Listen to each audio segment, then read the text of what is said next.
दोस्तों, भविष्य की चिंता करने वाले लोग इस वीडियो को जरूर पूरा देखें। आयुषा जी नागपुर से। राधे राधे महाराज जी। माँ जी, गीता के कर्म योग के सिद्धांत कर्म कर फल की चिंता मत कर का जीवन में पालन करना तो आवश्यक है, लेकिन जब परिस्थिति कठिन हो या मन अशांत हो तब मन को शांत रखने के लिए क्या करें, क्या विचार सोचें। मन भविष्य की अनिश्चितता से भर जाता है, तो इसे वर्तमान में स्थिर कैसे रखें। भगवान पर जब हमारा भरोसा दृढ़ होने लगता है तो हमें पता है मेरे भगवान सर्वज्ञ हैं। वो मेरे भूत को भी जानते हैं, वर्तमान को भी जानते हैं और भविष्य को भी जानते हैं। हमें एकमात्र भगवान के आदेश का पालन करना है। अनन्यस चिंतयन्तो माम ये जनाः परिपासते तेषाम नित्याभियुक्तानाम योगक्षेमम वहाम्यहम्।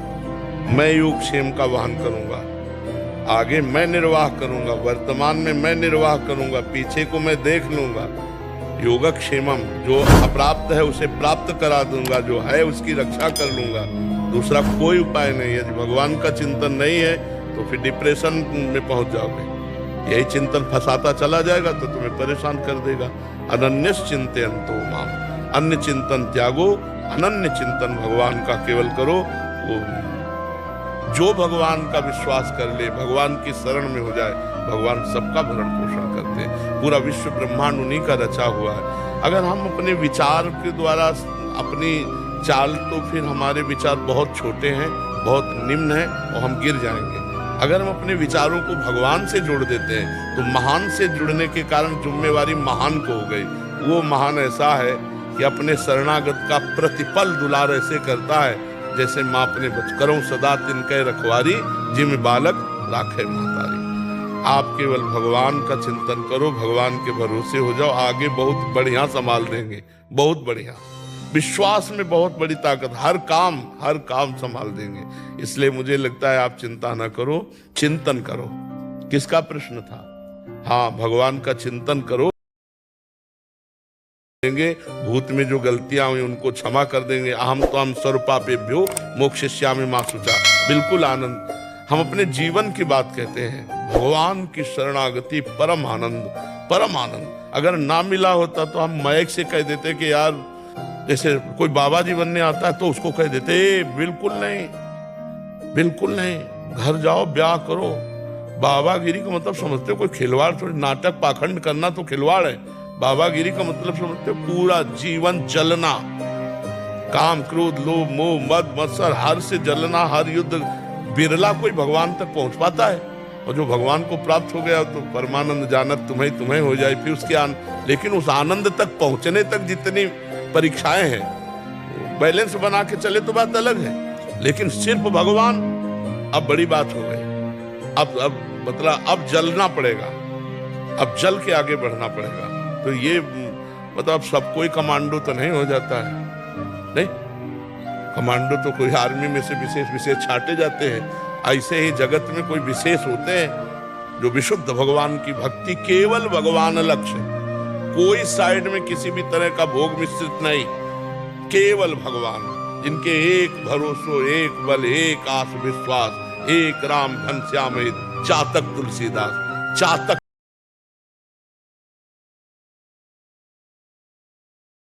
जमीन के पानी से सींचा जाता है, वो सिर्फ आकाश के पानी से सींचे हुए वृक्ष पर बैठेगा, और सिर्फ चोंच में जो आएगा स्वाति का बूंद वही पिएगा।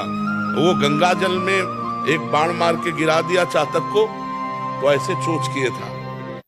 तो दूसरे पक्षियों ने, गोस्वामी तुलसीदास जी ने लिखा इस विषय, दूसरे पक्षियों ने पूछा कि अरे गंगा का पुण्य जल अगर तुम्हारे मुंह में चला जाएगा तो मुक्त हो जाओगे। तो उनका मुक्त तो हो जाएंगे, लेकिन हम चातक हैं, हमारी आन टूट जाएगी।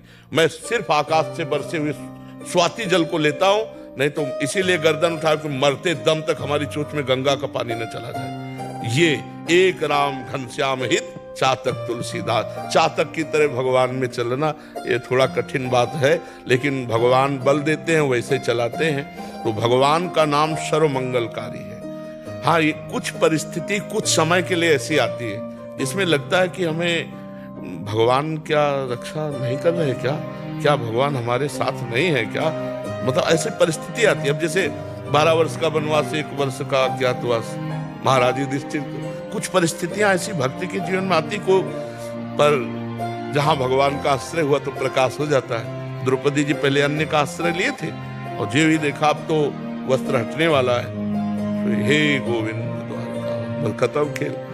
प्रकाश ही प्रकाश, वस्त्र का यही भगवान का वस्त्रावतार हो गया।